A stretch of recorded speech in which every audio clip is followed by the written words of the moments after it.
And invariably, we get onto the fabulous word homophily, which I'd never heard before. Glossophobia is one that I use quite regularly when I'm working with people. But this sort of homophily, explain what homophily is, and then we'll describe how explain how it helps in communication. So, in its simplistic formula or format, homophily is a chemical reaction that happens in our bodies when we meet somebody who looks a bit like us, sounds a bit like us, or sees the world through a similar lens to us.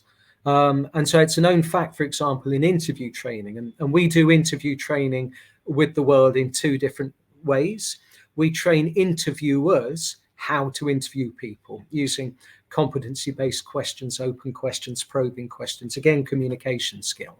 But we train them to be careful of homophily, because if the person that I am interviewing is a bit like me, I may recruit them, not necessarily because they're the best person for the job, but because I like them. And this biological chemical reaction occurs that just makes me go, oh, I like this person. And so very often recruitment errors are caused because homophily occurred within the interview room. So we train interviewers to avoid it. Yeah. Conversely, we've also trained people to be interviewed. And when we do that, we train people to go looking for it, find the point of homophily, because when it happens, it's a known fact that on a scale of 1 to 10, you'll get 2 extra points straight away.